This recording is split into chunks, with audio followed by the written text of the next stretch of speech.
자, 오늘 시장이 좀 하루 종일 좀 좋지는 못했습니다. 우울한 부분도 있고 또 오른 섹터도 있긴 하지만 전반적인 흐름에서는 다소 좀 조정을 받았던 하루였기 때문에 오늘 하루가 어떻게 진행됐는지 이분을 모시고 한번 이야기를 들어보겠습니다. 헤르메스 스탁의 하창환 본부장님 모셨습니다. 안녕하세요. 네, 안녕하십니까. 예, 저는 개인적으로 처음 뵙습니다만 네. 오늘 이슈에 관한 이야기를 좀 심도 있게 잘 말씀을 좀 부탁드리겠습니다. 네, 알겠습니다. 네. 전체적인 흐름에서 오늘 하루 종일 조금 계속 힘없는 하루였습니다. 수급 쪽으로도 기관 외국인들이 좀 계속적으로 좀 파는 모습을 보였는데요. 계속 빠지더라고요. 네, 그래서 러프하게 오늘 이야기에 대한 좀 큰 그림을 우선 좀 설명을 한번 좀 해주시죠. 네, 말씀 주신 것처럼 오늘 수급적인 부분이 좀 좋지 못했습니다. 네. 양 시장 모두 외국인 기관의 양매도가 나왔는데 사실 이제 두 가지 이슈가 있었죠. MSCI 리밸런싱이 되면서 이제 1조에 가까운 자금이 들어왔었고, 그다음에 이제 FOMC 연준 의장의 발언 이후에도 약간의 조금 수급적인 부분에서 변동성이 있었습니다. 그래서 단기적으로 수급적인 부분들이 좀 들어온 상황에서 추가적으로 바로 이제 격하게 움직이기엔 좀 부담스러운 부분이 있고요. 또 해당 결과가 나오기 전에 이미 이제 중국의 이 리오프닝 관련된 기대감으로 시장이 또 바닥권에서의 반등 흐름들이 나왔다 보니까 거기에 따른 또 단기적인 물량들도 나온 것이 아닌가라고 보고 있는 상황입니다. 그리고 이제 오늘 또 미국에서 고용 보고서가 나오다 보니까 거기에 따른 좀 부담감도 있는 상황이고요.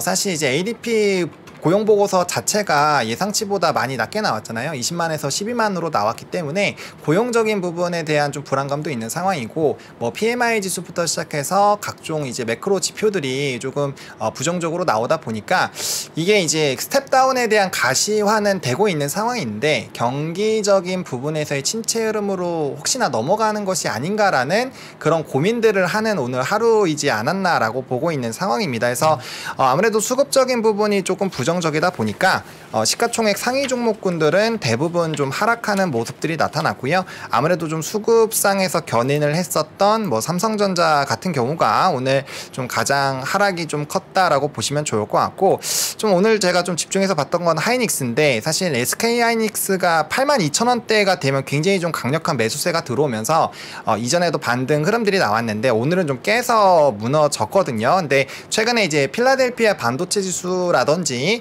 이런 이제 반도체 지수들이 굉장히 좋은 상황에서 우리나라 지수들의 조금 꼬꾸라짐이 이런 종목군들의 꼬꾸라짐이 나오고 있는 것이 이제 지수의 채널링이 된 부분을 조금 더 가시화가 되고 있다라고 일단은 좀 생각을 해보시면 좋을 것 같고요.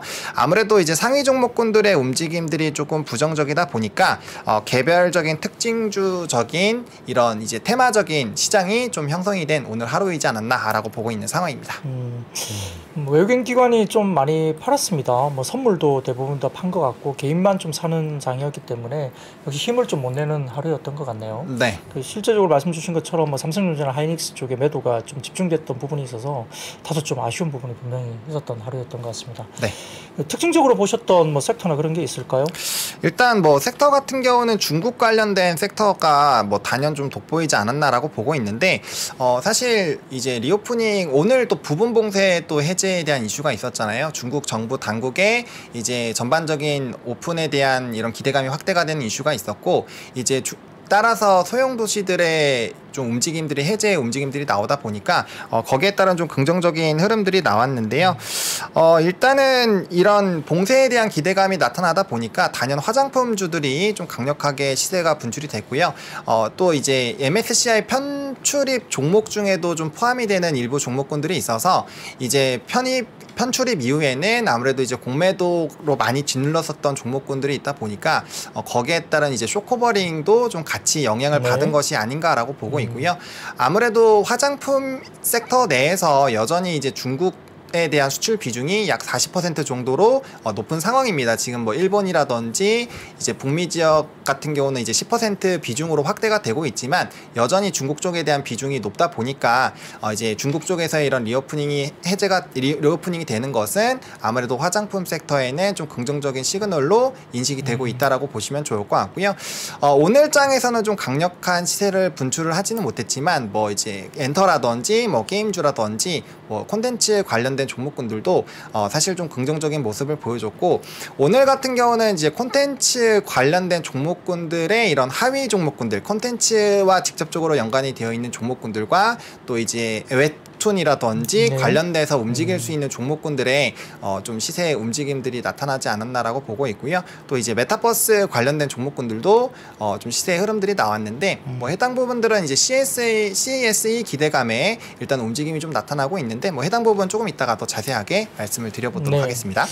그 중국 쪽에서 제가 여기 매주 올 때마다 리오픈에 대한 기대가 있다라고 하는데 그러니까 맨날 이제 기대가 있는데 혹시 뭐 구체적으로 혹시 뭐 나온 게 있습니까? 어떤가요? 일단은 이제 지난달 29일에 중앙 정부의 봉쇄 완화 흐름들이 나오고 난 다음에 이제 지방 봉쇄 이 도시들의 봉쇄 완화 흐름들이 나왔는데 뭐 대표적으로 베이징이라든지 광저우, 상하이, 충칭 등의 이제 대도시에서 봉쇄를 완화한다라고 얘기가 나왔고 네. 특히나 중저우 지역 같은 경우는 이제 5일 만에 해제를 하면서 애플의 주가를 또 견인하는 움직임들이 나타났잖아요. 그러니까 그런 이런 움직임이 나왔다라는 것만으로도 사실 중국 정부가 이 제로 코로나를 언급을 하면서 굉장히 좀 방역에 치중을 했는데 이런 움직임이 나왔다라는 것은 완전한 개방을 단기간에 하기는 어렵지만 추가적으로 이런 개방하는 시그널들이 나올 수 있다라고 보여지고 있는 상황이고 정책적인 부분에서도 사실 지금 중국 지역의 백신 접종률이 굉장히 낮다라고 합니다. 네. 그러다 보니까 우리나라도 접종률이 굉장히 높았음에도 불구하고 봉쇄를 해제를 했을 때 정말 많은 확진자가 추가적으로 생겼잖아요. 네. 그러다 보니까 그런 부분에 대해서는 조금 감지를 하고 좀 사전에 좀 차단을 하려는 움직임들이 있지 않을까라고 보고 있습니다. 그래서 일부 지역들의 이런 봉쇄 해제들이 아무래도 리오프닝에 대한 이런 가시화를 조금 키우는 것은 아닌가라는 생각이 들고 있고요. 물론 추가적으로 재봉쇄에 대한 가능성은 항상 열어놔야 됩니다. 아무래도 코로나 확진자 수가 크게 늘어나게 됐을 때는 우리나라뿐만 아니라 기타 나라들에서도 봉쇄 정책들로 사실 코로나의 이런 감염자 수를 관리를 했기 때문에 중국에서도 충분히 나올 수는 있다. 다만 요번에 이제 백지 시위와 더불어서 이런 이슈들로 인해서의 봉쇄 완화 흐름들은 아무래도 좀 기대감을 커지게 하는 데는 영향을 주고 있지 않나라고 생각을 하고 있습니다. 네. 오늘 좀 중요했던 이슈는 하나인 것 같아요. 뭐 추가적으로 말씀드리면은 이제 중국에서 이 백신 관련된 스케줄이 구체적으로 좀 나왔다는 거죠. 그렇죠. 고령자에 대한 네. 언제까지 몇 %까지 백신 접종률을 맞추겠다는 것이 구체화됐다는 점이 이제 내년 1월, 뭐 2월 이 정도까지는 끝내는 거거든요. 중국은 해외 백신이요. 아무래도 뭐 아직까지는 중국 백신일 가능성이 높습니다만, 네네. 예, 아무래도 이제 mRNA 관련된 뭐 바이오엔텍 관련된 화이자 백신이 또 들어올 가능성도 있고. 외국인들은 뭐 맞을 수 네. 있다 뭐 이런 얘기 뭐 들린 것 같더라고요. 네, 그런데 이제 오늘 구체적으로 몇 %까지 이제 백신 접종률을 올리겠다는 걸 명확하게 네. 언제까지 이게 나왔기 네. 때문에 그러면서 이제 리오프닝 쪽으로 가는 쪽이 좀 더 명확하게 나오지 않았나 싶기도 하고 아까 뭐 잠깐 말씀 주셨지만은 이제 MSCI 리밸런싱 때문에 또 주가 빠졌던 종목 중에서 아모레 G 같은 종목들이 있거든요. 그렇죠. 그런 예. 종목들이 오늘 급등세 나온 게 이제 매도세가 끝나고 나니까 이제 튀어오르는 뭐 그런 모습도 있었다 이렇게 볼 수는 있겠습니다. 근데 이제 화장품을 좀 보면 이제 기대감만 갖고 가기는 좀 아직은 좀 그렇지 않나 싶긴 한데요. 네. 어떻게 보시나요? 사실 리오프닝 관련된 섹터 중에서 말씀 주신 것처럼 화장품 섹터는 조금 제일 보수적으로 보고 있기는 합니다. 뭐 최근에 이제 바닥권에서의 좀 유의미한 기관과 외국인의 수급들이 나타나고 있고 거기에 따른 주가의 상승력이 나오고는 있지만 앞서 말씀드린 것처럼 이제 중국 화장품 시장에서 우리나라 이제 수출 화장품 시장에서 중국 비중이 40%가 넘는 상황이고 과거에는 사실 우리나라 화장품이 굉장히 프리미엄을 가질 수 있을 정도로 인기가 많았지만 지금은 현지 브랜드들이 굉장히 조금 우세해진 상황이고 거기에 따른 프리미엄을 가지기가 좀 어렵지 않나라는 생각이 들거든요. 그리고 지금 리오프닝 완화 기조가 나오고 있지만 여전히 뭐 매출단에서 봤을 때 로드샵 부분은 굉장히 어려운 상황이 유지가 되고 있는 상황이고 뭐 일부 브랜드에서는 뭐 온라인 쇼핑에서 잘 되고 있다라고 하지만 전반적인 시선 자체는 중국 화장품 섹터에 대한 불안감은 여전히 있는 상황이다 보니까 뭐 북미라든지 지금 일본 지역에 대한 확대 기조가 많이 나타나고 있는데 거기에 따른 점유율이 지금 10%대 부분으로 좀 알려져 있습니다. 근데 그 부분이 만약에 중국의 뭐 절반 이상을 차지하는 상황이 열리지 않는 이상으로는 아직까지는 좀 보수적으로 보시는 게 맞지 않을까. 그래서 좀 수급이 뒷받침이 되고 있고 만약에 급등이 나온다라고 한다면 저는 화장품 섹터는 좀 비중을 축소하시면서 대응을 하시는 게 좀 맞지 않을까라는 관점으로 보고 있습니다. 네. 보니까 또 12월 1일 뭐 무역 수지로 나온 것 같고 그리고 환율이 굉장히 오래간만에 1,300 이하로 떨어졌더라고요. 네, 사실 환율 같은 경우는 전거래일에도 장중에 전에 이제 1,200원, 그러니까 1,200원대를 한번 네. 왔다 갔다 다시 갔는데, 올라갔죠. 갔다 네네. 다시 올라왔는데 아무래도 이제 달러 강세 기조가 좀 멈출 수 있는 상황이 됐죠. 왜냐하면 킹달러 흐름이 유지가 됐었던 이유는 이제 이 미국에서의 계속적인 기준금리 인상 이런 기조가 강력하게 나타나다 보니까 기타 다른 화폐 가치가 본격적으로 다 떨어지게 되면서 달러만 강세가 되는 그런 시장이 연출이 되었습니다. 네. 근데 다들 아시다시피 연준의 발언 자체가 사실 이제 속도 완화 조절에 대한 언급을 직접적으로 했다 보니까 이 부분이 앞으로 금리 인상 기조가 유지는 되겠지만 이전처럼 강력하게 금리 인상을 하지 않는다라고 한다면 충분히 시장에서는 좀 대응을 해볼 수 있다라는 관점으로 보고 있는 상황이고요. 또 추가적인 긴축을 좀 강력하게 하는 거에 대한 좀 피로감을 표현을 한 부분도 이제 기자의 답변 중에 있거든요. 그러다 보니까 이 만약에 매크로적인 그런 지표들이 조금 긍정적으로, 그러니까 금리 인상을 하기에 좀 어려운 상황으로 나타나게 된다면 사실 추가적으로 금리 인상을 과격하게 하기에는 굉장히 어려운 상황이 됐습니다. 그러니까 앞서 말씀드린 것처럼 뭐 PMI 지수 좋지 않고요. 그다음에 고용 지표들도 아직까지는 뭐 굉장히 견조하긴 하지만 뭐 해당 부분에서의 조금 예상치보다 낮게 나온 부분들, 그리고 CPI 지수도 계속적으로 내려오고 있는데 지금 미국에서 3개월 내에 주택 가격 지수가 계속 떨어지고 있습니다. 근데 CPI 안에서 이 주택이 차지하는 비중이 한 30-40%가 되기 때문에 네네. 주택 가격의 하락은 결국엔 임대료 하락으로 이어지게 될 것이고요. 결국에는 CPI 지수를 더욱더 떨어뜨리게 되는 요인이 되겠죠. 그러면 고용 자체가 무너지고 있는, 조금 안 좋아지는 방향으로 가고 있는 상황에서 CPI라든지 뭐 PMI 지수 같은 것들이 이게 하회에서 나오게 된다라고 한다면 굳이 금리 인상을 강력하게 할 동력 자체를 잃어버리게 되는 것이죠. 그러다 보니까 달러 부분에서의 조금 이런 강세 기조가 멈추게 되고, 뭐 최근에 위안화의 강세 흐름이 다시 나오는 부분들, 또 유로화의 이런 강세 흐름들이 나오는 것들로 상대적으로 또 인덱스 부분에서의 달러 약세를 좀 자기하는 부분이 있다 보니까 저는 원달러 환율은 조금 더 하락할 가능성이 좀 높지 않을까라는 관점으로 보고 있는 상황입니다. 그러니까 그 목요일에 딱 이제 깨봤는데 나스닥은 많이 올라 있고, 네. 그리고 뭐 파월 아저씨가 이제 수은이라는 단어를 썼다고 하더라고요. 곧 조만간 뭔가 좋은 거 할 것이다 이렇게. 네. 그러니까 뭐 사실 이제 단어에 대한 역사가 패드는 있습니다. 말씀 주신 시그널이 있는 거잖아요. 시그널이. 예. 수은이란 단어랑 이제 몇 가지 단어가 이제 서로 약속된 단어들이 있는데, 그렇죠. 예, 수은이란 단어는 다음 회의 때 뭘 하겠다라는 걸 미리 이제 약속된 플레이를 하는 거고요. 회의부터 뭔가 할 수 있다라는 뭐 말을 했다고 하더라고요. 네네. 그리고 뭐 말씀드린 것처럼 여러 번 언급드린 적이 있는데, 이제 뭐 커밍 미팅스 이런 단어가 나오면 네. 2번 뒤에 회의 때 한 커밍 번 미팅. 거르고 그 다음 회의 때 뭔가를 하겠다는 걸 이제 그렇게 말하는 거고, 파월 의장이 이야기했던 이번에 중요한 단어는 somewhat이라는 단어예요. somewhat. 조금? 예, somewhat이라는 단어가 되게 중요한데, 그게 somewhat. 월가에서는 이제 향후에 금리를 100bp, 그러니까 1% 정도 올리는 거를 이제 서로 약속된 단어로 생각하는 거거든요. 아, 네네. 그러니까 지금의 지수 그 금리 단어로 본다면 결국은 5% 수준에서 금리 인상이 마무리된다는 걸 살짝 보여준 뭐 그런 식으로 이제 해석을 하면서 이제 주가가 급등한 거기 때문에 그런 어떤 페드의 역사에서의 어떤 단어를 좀 잘 보시는 것도 시장에 대한 뭐 하나의 분석 툴로 좀 사용할 수 있는 그런 부분이 있습니다. 근데 아무튼 파월이 이번에 그 전에 회의 때는 되게 좀 주가 오르는 걸 되게 불편해했단 말이에요. 그렇죠. 예. 근데 이번 이야기 때는 그렇게 불편해하는 느낌은 좀 별로 안 들었고. 맞습니다. 예, 그런 것들이 왜 그랬을까요?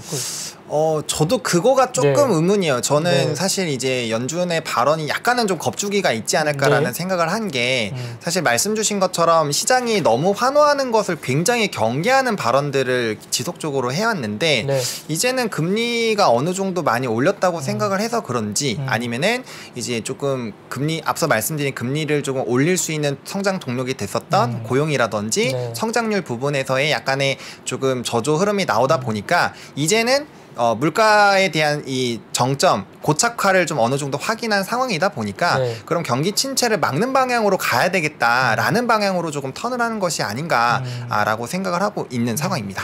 그럼 조금 전에 뭐 화장품 부주 등 이제 좀 눈에 띄는 업종들이 몇 개 있다고 하셨는데 네. 설명 좀 해주시죠.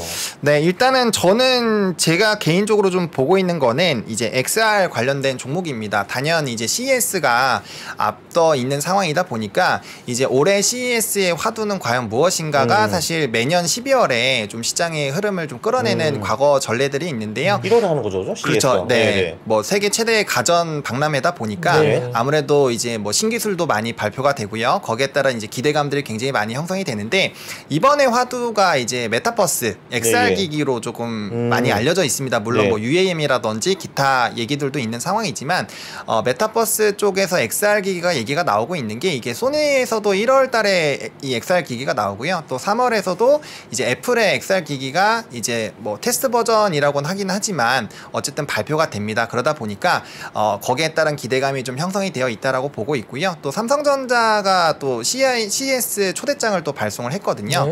거기에 따른 좀 기대감도 있는 상황입니다. 근데 이제 메타버스라는 것은 이전에 한번 대세적인 시대가 나왔었던 섹터인데 사실 이전에는 소프트웨어 쪽으로 좀 부각이 되면서 많이 움직였었거든요. 네. 근데 이번에 이제 XR 기기 쪽에서 좀 집중이 되는 이유가 그때는 하드웨어적인 부분이 뒷받침이 되지 못했는데 이번에는 하드웨어로 먼저 시장이 움직이고 있다라는 거죠. 그럼 하드웨어가 진행이 된다라는 거는 결국엔 소프트웨어를 끌고 와서 이걸 정말 실현을 할 수 있다라는 부분입니다. 그러면은 이전에는 단순히 이런 메타버스라는 새로운 시대가 열리는 것에 대해 조금 이 사람들이 설레했다면 이제는 실질적으로 눈으로 보고 확인하는 과정에서 해당 부분이 굉장히 좀 주목이 되지 않을까라고 보고 있고요. 그다음에 이제 리서치 기관마다 약간은 좀 차이가 있기는 하지만 XR 기기에 대한 시장 점유율을 성장률을 매년 20에서 40%로 좀 보고 있거든요. 근데 저도 거기에 따라서 조금 공감을 하는 게 사실 우리 휴대폰이나 노트북, 냉장고, TV, 가전 이런 것들은 다들 갖고 있습니다.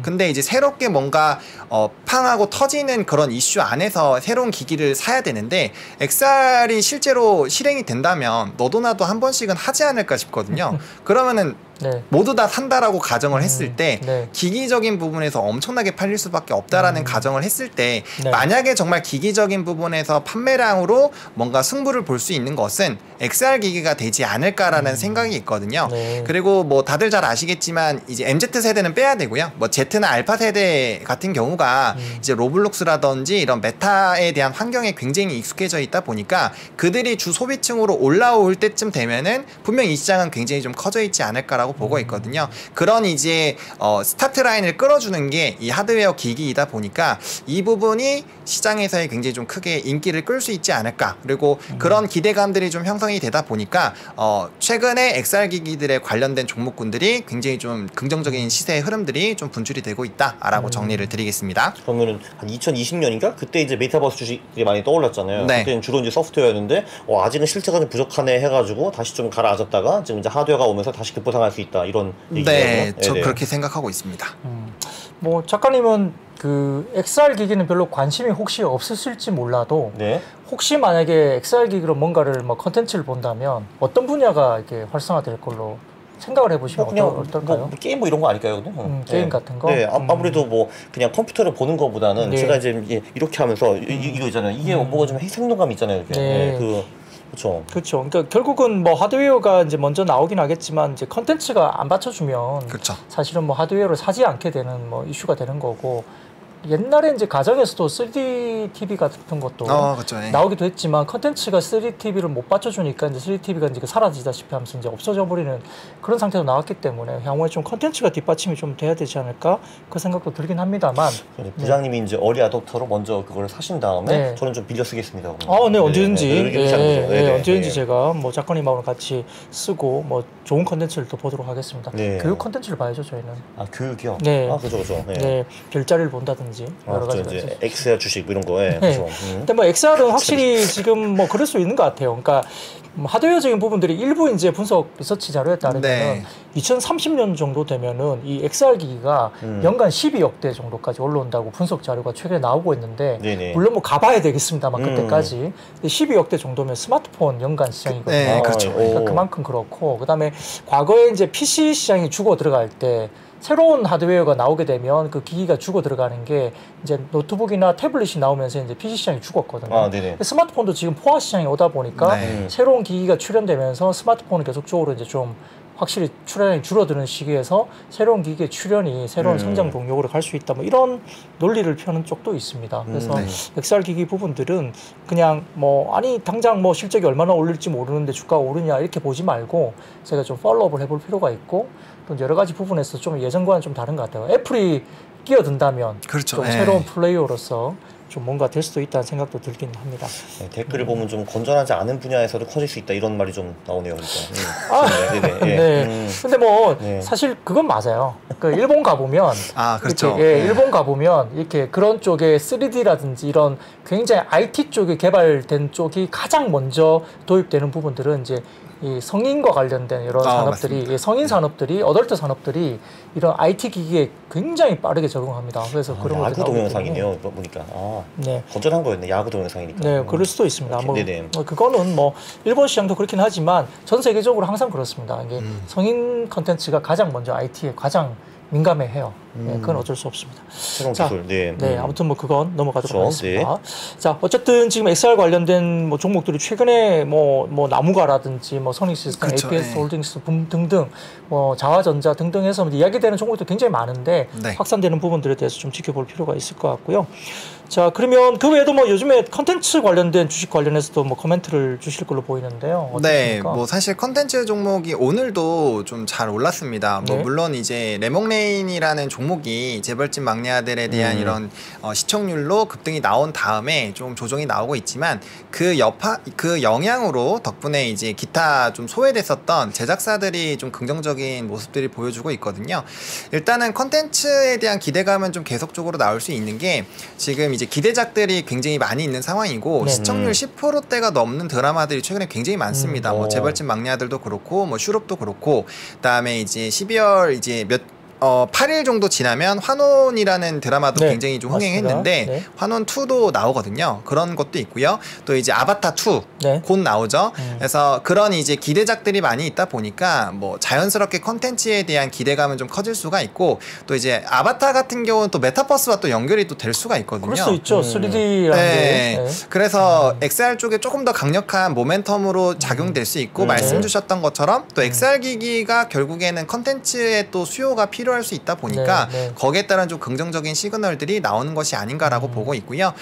사실 컨텐츠 제작사들 같은 경우는 이제 넷플릭스의 가입자 수 감소가 시작이 되면서 굉장히 좀 주가에 많은 하락들이 나타났습니다. 네. 근데 이제 넷플릭스가 가지고 있는 그 의미 자체가 너무 크다 보니까 OTT 근데 이 넷플릭스의 가입자 수가 줄어들 때 오히려 디즈니 플러스라든지 다른 기타 OTT 플랫폼들을 합치면 OTT 플랫폼 가입자 수는 오히려 늘었거든요. 근데 이제 넷플릭스에서의 역성장이 이제 시장 자체의 역성장으로 좀 인식이 되다 보니까 국내에 이런 컨텐츠 제작사들이 많이 무너졌는데 최근에 좀 재밌는 드라마들이 나오다 보니까 이제 조금씩 좋아지고 있는 분위기가 있고요. 네. 사실 OTT 경쟁에 대한 심화가 이제 디즈니의 이제 또 CEO가 다시 돌아오게 되면서 또 확대가 될 것으로 예상이 되고 있는데 사실 컨텐츠 제작사에게 OTT 경쟁 확대는 좋은 이슈입니다. 아무래도 우리가 플랫폼을 선택하는 기준이 컨텐츠가 될 수밖에 없고요. 저는 이런 방송에서 좀 얘기해야 되다 보니까 거의 대부분의 OTT 플랫폼을 다 결제를 해서 보는데 네, 네. 사실 볼 수 있는 컨텐츠들이 좀 많이 나뉘어져 있어요. 그러다 보니까 좀 선택의 기준에 확실히 좀 되는 부분이 있고 저도 결제는 다 하지만 선호하는 플랫폼이 단연히 있거든요. 그러다 보니까 앞으로 어떤 컨텐츠가 어떻게 유통이 되느냐가 굉장히 또 이런 중요도가 될 수 있는데 그 자체가 이 컨텐츠 제작사들에게는 굉장히 좀 좋은 이슈로 작용이 될 수 있고 또 예전에 미드가 정말 이 드라마계를 좀 휩쓸었다면 최근에는 한드가 단연 휩쓸고 있다라고 봅니다. 근데 이제 제작 비용이나 이런 것들을 봤을 때 뭐 미드라든지 조금 이런 드라마 형식의 흐름과 비교했을 땐 굉장히 여전히 좀 저예산들이 많거든요. 네. 그래서 앞으로의 드라마 이런 경쟁력이 확대가 되는 부분들 그리고 이제 중국의 이런 오픈이 되게 됐을 때 또 수출이라든지 이런 기대감이 붙는다라고 했을 때 충분히 콘텐츠 섹터는 여전히 좀 긍정적으로 보실 수 있지 않을까라고 보고 있고요. 또 연말이다 보니까 아무래도 좀 우리가 즐겁게 놀 수 있는 이런 드라마 또 추우니까 또 안에서 볼 수 있고요. 또 뭐 금리 인상에 따른 부분에서 이제 지출 여력이 좀 줄면은 그런 부분에서도 사실 이런 컨텐츠에 대한 수요는 얼마든지 늘어날 수 있다 보니까 그런 전반적인 분위기가 사실 컨텐츠 섹터에는 저는 좀 긍정적으로 작용이 되고 있지 않나라고 보고 있고 실질적으로 바닥권에서도 좀 시세가 분출이 되고 있는 상황이 연출이 되고 있다라고 좀 정리를 드리겠습니다. 그럼 그 웹툰 쪽이도 어떻게 뭐 오늘 뭐 많이 움직임이 있었나요? 어떤가요? 네, 사실 웹툰 쪽도 많이 움직였는데 네. 아무래도 최근에 흥행하는 이런 이 컨텐츠들을 보시면 대부분이 웹툰 기반의 이런 IP들이 많습니다. 네, 그러다 네. 보니까 이제 원재료죠. 1차 이제 저작권을 가지고 있는 이런 웹툰 관련된 종목군들의 좀 시세가 단연 오늘도 좀 급등이 나왔고요. 다만 좀 좀 아무래도 이 최근에 급등이 많이 나오다 보니까 차익에 대한 이런 물량들은 많이 나오긴 했지만 여전히 뭐 사실 저는 기대를 해봐도 괜찮지 않을까라고 보고 있고요. 네. 또 네이버에서 프랑스 쪽에 이런 웹툰 시장의 진출을 좀 잘 진행을 하고 있다고 합니다. 근데 이제 프랑스 지역이 사실 유럽 쪽에서는 어떻게 보면 메카라고 표현을 할 정도로 웹툰 시장이 굉장히 조금 강력한 그 허들을 가지고 있는 곳인데 네. 그쪽에 좀 잘 안착을 했고 한국 웹툰이 그만큼 인기가 많다라고 하거든요. 그러면은 이러한 시그널들은 결국에는 우리 국내 시장 안에서의 캐파로 끝나는 것이 아니라 해외 시장에 좀 큰 확대가 되지 않을까라고 보고 있고요. 뭐 카카오 같은 경우는 피코마라고 해서 일본 지역에서 굉장히 좀 휩쓸었잖아요. 네. 그래서 그런 분위기를 본다라고 한다면 웹툰 시장도 이제 전 세계 시장으로 점점 열리고 있고 그러한 부분으로 본다라고 한다면 앞으로의 웹툰 시장도 점점 더 커지지 않을까라고 생각을 해서 저는 굉장히 좀 긍정적으로 보고 있는 상황입니다. 그러니까 유럽에 제가 살 때 보니까 한 2000년대 초반인가 그때부터 이제 일본 만화책이 많이 들어오기 시작했거든요. 네. 근데 지금 보면은 뭐 일본이 한 8, 90% 나머지가 한국 책인 것 같은데 웹툰 쪽은 이제 한국이 거의 다 그냥 꽉 잡고 있다고 봐야 되는 거겠죠, 그죠? 어떤가요? 그렇죠. 점유율은 네. 계속적으로 확대가 되고 있는 상황이고요. 이렇게 전 세계적으로 이제 드라마들에 대한 이 적응력이 높아지고 있고 과거에는 많이 소외됐지만 최근에는 이제 넷플릭스에서도 우리나라 드라마들이 좀 탑 10 안에 많이 들어가거든요. 네. 그렇죠. 그런 관점에서 봤을 때는 뭐 자연스럽게 웹툰도 연관돼서 왜냐면 하나의 이런 컨텐츠가 끝나면 사실 비슷한 컨텐츠를 우리가 찾게 되잖아요. 네. 그러면은 이제 원작 소설도 좀 찾게 되고 웹툰도 찾게 되기 때문에 이런 좀 긍정적인 순환 흐름들은 유지가 되지 않을까라고 생각을 하고 네. 있습니다. 사실 뭐 재벌집 막내 아들이 이제 흥행을 하면서 관련된 게 웹툰까지도 진 게 좀 약간 웹소설 웹툰 쪽에 관련된 부분도 이게 확산되는 느낌이 그게 원래 웹툰이 먼저 아니었나요? 맞아요. 제가 예, 맞습니다. 그래서 예. 웹툰은 저도 보고 있어요. 그거는. 아, 재벌집 아직 막내 그 아들. 드라마는 안 봤고요. 예, 아, 예. 그러셨군요. 예. 뭐 글쎄요, 뭐 마지막에 각색이 될지 모르겠습니다만 뭐 흐름은 비슷하게 가겠죠. 그렇죠. 예, 네, 예. 그래서 그런 부분들이 있고요. 뭐 재벌집 막내 아들은 지금 아마 순간 시청 그 최고 시청률이 18.4%까지 나왔습니다 보니까 네. 3%로 더 많이 본다는 거죠. 모르겠습니다만 예, 아무튼 뭐 굉장히 희한하죠. 높은 게 희한하네. 나오는데 네. 자 다음 드라마 중에 아주 기대작이 있습니다. 네? 다음 드라마 그게 뭐예요? 기대작이 카지노. 그쵸. 카지노. 카지노에. 네, 네. 그 배우 최민식 씨하고 음. 우리가 좋아하시는 손석구 씨가 나오겠죠. 강원랜드인가요? 마카오? 뭐 라스베가스? 그거는 정확하게 저도 잘 모르겠지만 음. 최민식 씨가 이게 드라마 출연은 뭐 엄청나게 오래됐죠. 뭐 아예 기억도 잘 안 날 정도로 굉장히 오래전에 그렇죠. 하신 이후에 처음이라고 하는데 아무튼 그런 어떤 그 연기력을 갖고 계신 분들이 또 나오는 드라마가 이제 새롭게 이제 재벌집 막내 아들을 이어서 이제 또 어떤 이슈가 될 수 있기 때문에 관련된 종목이 제 기억으로는 또 컨텐츠를 중앙 컨텐츠 거기가 중앙, 예, 예. 제작사인 걸로 알고 있습니다. 그래서 조금 이어가는 어떤 분위기가 갈 수 있다 이런 부분들도 그렇고 말씀 주셨던 아바타 관련된 두 번째 그 네. 스토리가 13년 만에 개봉을 합니다. 그렇죠. 네. 13년 만에. 그 작가님은 영화를 거의 안 보신다고 그랬는데요. 저 영화는 거의 안 보고요. 네. 웹툰은 좀 봅니다. 웹툰은 아무래도 보시고. 이제 그 잠자기 전에 한 30분, 1시간 보기 딱 좋은데 이게 문제가 뭐냐면은 재밌으면은 가끔 이게 4시간, 5시간이 돼요. 이제 그럼 이제 문제가 생기는데 네. 그래도 일단 보는 거죠. 일단. 아, 그래요? 네, 그럼요. 아, 그럼 뭐 아바타 2는 그래도 주식을 위해서 저랑 손잡고 한번 보시는 건 어떠세요? 그 손을 안 잡고 보면 어떨까요? 손 안 잡고 볼 수는 있습니다. 아, 그렇죠. 오케이. 네, 옵션입니다, 옵션. 네. 알겠습니다. 아무튼 뭐 컨텐츠주는 최근에 핫합니다. 되게 좀 여러 가지로 봤을 때 주목을 좀 해야 될 것 같고요. 말씀 주셨던 OTT 경쟁작 이런 부분들 관련해서는 충분히 우리가 경쟁할 수 있는 부분이 있다 볼 수 있겠습니다. 그 외에도 몇 가지 뭐 건설 관련된 뭐 재건주라든지 그다음에 일부 또 이슈가 있었던 종목들이 좀 있다고 하는데요. 네, 일단은 뭐 우크라이나 재건주도 사실 오늘 조금 차익이 나오긴 했지만 단기적으로는 좀 시세가 분출이 됐습니다. 아무래도 이제 우크라이나 뭐 푸틴의 이제 건강설 뭐 여러 가지 이슈들이 있기는 하지만 네. 이 전쟁이 장기화가 되고 있다 보니까 아무래도 이제 평화 협상에 대한 좀 기대감들은 계속적으로 좀 확대가 되는 것이 아닌가라고 보고 있고요. 그래서 뭐 관련된 좀 대표 종목인 뭐 현대 에버다임이라든지 뭐 데모 같은 종목군들이 좀 일단 일부적인 시세가 분출이 됐고 건설기계 부분은 조금 약세의 흐름들이 나타났는데 뭐 다들 잘 아시겠지만 굉장히 저점에서 많이 올라왔고요. 네. 두산밥켓에 이제 블록딜 이슈가 좀 크게 영향을 주는 것이 아닌가라고 보고 있습니다. 블록딜의 주요 주체들이 이제 이전에 주식에 대한 교환을 했었는데 그 부분에 이제 시세 차익 부분으로 조금 이 블록딜을 한다라고 좀 알려져 있다 보니까 해당 부분들이 이제 또 기타 다른 건설 기계 종목군들에게도 좀 영향을 주는 것이 아닌가라고 보고 있는 상황입니다.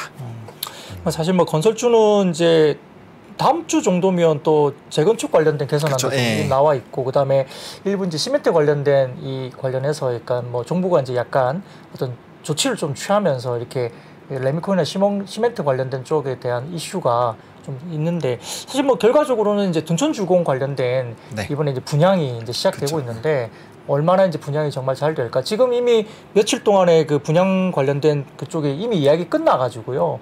10,000명 넘게 지금 뭐 이야기 꽉 차 있다 하더라고요. 그래서 잘 좀 분양이 될지 좀 지켜봐야 될 것 같고 건설주는 거기에 대한 분위기가 좀 타면서 약간의 좀 바닥에 대해서 탈출할 수 있을지 좀 지켜볼 필요는 있겠네요. 네, 맞습니다. 네, 우크라이나 그쪽은 어떻게 실체가 좀 있나요? 그러니까 정말 이제 전쟁이 끝나면은 우리가 들어갈 수 있는 거예요? 그게? 사실은 이쪽 섹터는 테마로 형성이 되어 있다 보니까 오히려 실질적으로 가시화가 되기 시작을 하면은 대부분의 종목군들이 차익이 나올 확률이 네네. 굉장히 높고요. 네. 그 다음에 이제 좀 어느 정도 시간이 지났을 때 진짜 실질적으로 만약에 수주를 받는 기업이 있다면 그때 이제 추가적으로 상승률이 나오겠지만 사실 이런 테마로 움직이는 섹터나 종목군들은 항상 이슈가 오픈되기 전에 정리를 하시는 게 가장 좀 좋은 선례들이 많기 때문에 좋은 팀인 것 같네요. 네. 네, 그 부분으로 조금 대응을 해보시는 게 맞지 않을까라고 생각을 하고 있습니다. 환상과 꿈으로 들어갔다가 실체가 뭐 될 때쯤 나오는 게 좋은 거네요, 한마디로. 그렇죠. 재료 소멸이라는 걸로 해석이 아무리 좋은 이슈여도 이게 재료가 오픈이 되면 재료 소멸로 대부분은 이제 기대감으로 나왔었던 이슈들이 좀 없어지는 경우가 많거든요. 네. 그러다 보니까 그런 부분들은 좀 선제적으로 우리가 주식을 선침해를 하듯이 매도도 좀 어느 정도 시기가 좀 무르익으면 빠르게 탈출하는 것도 전 좋은 방법이다라고 좀 조언을 드리고 싶습니다. 네. 또 테마성 움직임은 아무래도 좀 조심하는 게 네, 그렇죠. 보수적으로 보시는 게 좋을 것 같고요. 수급으로 인해서 뭐 올라가는 종목들을 따라잡기는 조금 부담스러운 시장인 건 분명히 맞습니다. 네. 근데 요즘에는 워낙 이 테마성으로 움직이는 수급이 워낙 빠르게 움직이기 때문에 그렇죠. 그래서 개인들이 좀 더 힘든 시장으로 좀 느껴지는 게 아닌가. 정상적으로 밸류에이션 플레이가 되면은 좀 밸류가 싸면 이제 올라간다 이런 게 있는데 그런 시장이 좀 아닌 시장에서는 특성적으로 봤을 때는 그렇죠. 맨날 그 따라다니는 게 쉽지 않잖아요. 맞습니다. 테마가 움직이면 너무 빠르고 그러니까 만만치 않은 시장일 수 있습니다. 여러 가지 어려운 부분에서도 상당히 좀 모르겠습니다. 그런데 이제 좀 장기로 봤을 때 좋은 주식을 골라야 되겠죠. 그리고 갈수록 이제 실적이 좋은 회사들이 좀 드물어지고 있죠. 그러니까 네. 실적단에 대한 어떤 뭐랄까 가중치를 좀 더 주는 종목들이 우리가 어떤 종목이 있는지를 좀 찾아야 되는 것도 연말에 좀 스터디를 좀 해야 되지 않을까 그런 생각도 듭니다. 예, 그 외에 뭐 한 가지 정도 혹시 뭐 좀 주목할 게 있다면 사실 이제 게임주이기는 합니다만 네. 사실 이제 위메이드가 오늘 좀 급등이 나왔습니다. 이 부분에서는 좀 저는 유의를 해보시자라는 관점으로 말씀을 드리는 건데요. 네. 일단은 가처분 신청에 대한 결과가 이제 5일 남았죠. 그러다 네. 보니까 일부 이제 보도기관에서 해당 부분에 대해서 이제 좀 상장표례가 철회가 될 수 있다라는 가능성을 좀 시사하는 기사가 나오다 보니까 거기에 따른 좀 기대감이 나타난 것으로 알려져 있는데요. 저는 일단은 이 이슈 같은 경우는 정확하게 오픈이 되기 전에 선제적으로 좀 접근을 안 하시는 게 맞지 않을까라고 보고 있거든요. 이게 만약에 정말 좋은 방향으로 된다면 그게 좋은 선택이 되겠지만 만약에라도 이제 가처분 신청을 했는데 이전의 결과처럼 기각이 나온다라고 한다면 네. 자연스럽게 더 안 좋은 상황으로 갈 확률이 높거든요. 그러다 보니까 이런 부분에서 지금 워낙 좀 시장이 어렵고 특징 테마적으로 움직이다 보니까 해당 부분에서의 좀 수급 쏠림이 나오고는 있는데 이 부분은 조금 주의하시는 게 맞지 않을까라고 보고 있고요. 만약에 게임주를 보신다라고 한다면 정말 이제 기대작이 있는 뭐 예를 들면은 이제 네오이즈 피해 거짓이라든지 뭐 이런 정말 이제 시장에서도 기대하고 있고 요번에 지스타에서도 조금 이슈가 됐었던 그런 네. 종목군들 위주로 실적에 대한 이런 부분들까지 체크를 해보시면서 접근하시는 방향이 맞지 않을까라고 조금 첨언을 드리도록 하겠습니다. 네. 네, 오늘 과연 뭐 여러 가지 종목들 가운데 뭐 어떤 팁이 있을지 여러분들 이제 보시면서 다시 한번 생각해 보시고요. 오늘 마지막 증시 셔터맨 관련된 부분들은 헤르메스탁의 하창환 본부장님께서 고생해 주셨습니다. 네, 감사합니다. 네, 감사합니다. 고맙습니다. 2023년 투자 계획을 고민하고 계십니까? 2022년을 돌아보고 내 종목을 점검해 볼 시간. 그래서 준비했습니다. 반도체, 2차 전지, 자동차, 인터넷, 바이오, 그리고 국내와 글로벌 투자 전략까지 각 분야 베스트 애널리스트만 모셨습니다. 2023 베스트 투자 전략. 이번 강의는 사전에 설문조사를 통해 투자자분들이 진짜 궁금해하는 내용을 담았습니다. 12월 22일 목요일까지만 제공되는 3프로TV 다이어리 캘린더 세트와 수강료 37% 할인 혜택을 절대 놓치지 마세요. 자세한 내용은 영상 하단 링크 또는 네이버에 3프로TV를 검색하세요.